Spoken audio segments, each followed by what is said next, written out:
Il y a certaines choses que nous faisons dans la vie au sujet de notre vie sociale qui nous aident à vivre une vie glorieuse sur la terre.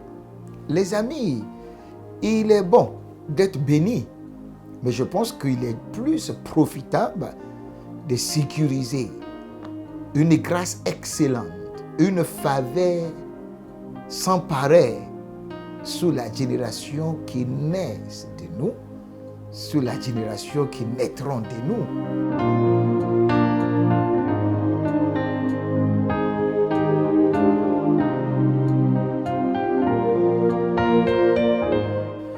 Parce que tu as fait cela et que tu ne m'as pas refusé ton fils, ton unique, je te bénirai et je multiplierai ta postérité comme les étoiles du ciel et comme le sable qui est sur le bord de la mer, et ta postérité possédera la porte de ses ennemis.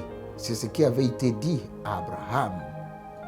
Dit par qui? Par celui qui a créé les cieux et la terre.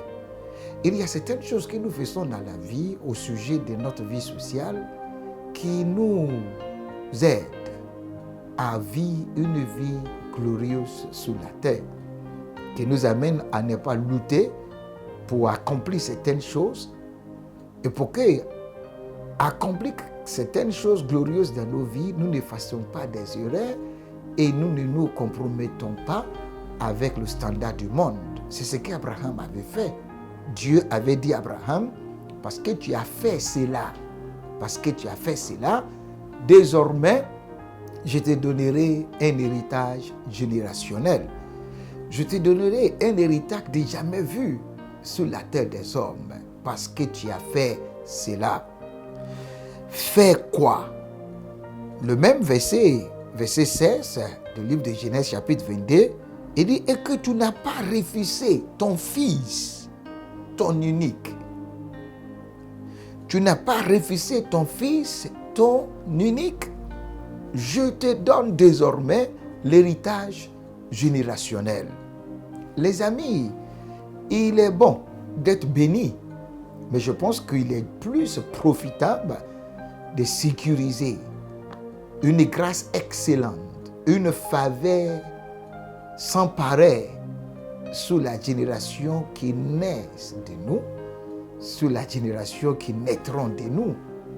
Nous parlons de nos enfants, de nos petits-enfants et de nos arrière-petits-enfants. À cause de ce tente qui avait été posé par Abraham, nous avons vu Isaac excédemment béni. Nous avons vu aussi Jacob qui avait possédé la porte de la maison de Laban. Nous l'avons vu devenir considérablement riche. Même son fils, je parle d'Isaac, le fils d'Isaac, Isaïe, qui avait même allé contre la volonté de Dieu. La Bible dit, malgré toutes ces choses, Isaïe était béni, Jacob était béni, parce qu'ils avaient fait certaines choses. Plus tard, nous avons vu celui qui représentait la 4e génération de Joseph, qui avait possédé la porte des Égyptiens, qui devient le maître, le gouverneur des Égyptiens, à cause de l'acte qu'Abraham avait posé. Je vais annoncer à une personne, Dieu entend tes cris, Dieu connaît les désirs de ton cœur, mais Dieu veut te donner un héritage générationnel qui ne sera pas limité à ta personne, mais qui sera aussi un grand profit aux enfants, aux générations qui naîtront de toi. Mais pour que quelqu'un puisse avoir cette dimension de bénédiction qui avait été énumérée au verset 17 jusqu'au verset 18, il dit, je te bénirai, je multiplierai ta postérité comme les étoiles du ciel, comme le sable qui est sur le bord de la mer, et ta postérité possédera la porte de ses ennemis. Et encore d'une manière incroyable, toutes les nations de la terre seront bénies en ta postérité. Pour que nous arrivions à l'obtenir, nous devons faire quelque chose. Nous devons faire quelque chose. Dans ces 3 versets que je venais de lire, il y a certaines choses là-bas qui avaient été dites, qui avaient poussé Dieu à prêter ce serment. Première chose, Et parce que tu as fait cela. Deuxième chose, parce que tu n'as pas refusé ton fils, ton unique. Et troisième chose, au verset 18, la dernière phrase, j'aimerais que vous considérez ça. Et parce que tu as obéi à ma voix. Parce que tu as obéi à ma voix.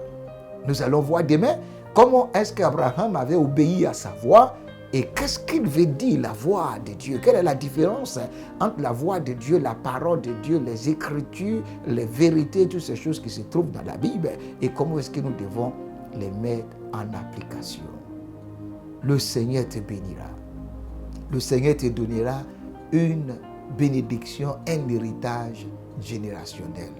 Pour le moment, considérez ceci, que Dieu ne s'intéresse pas à ta personne. Dieu s'intéresse à une génération qui naîtra de toi. Shalom. Que sa paix soit sur vous. Amen.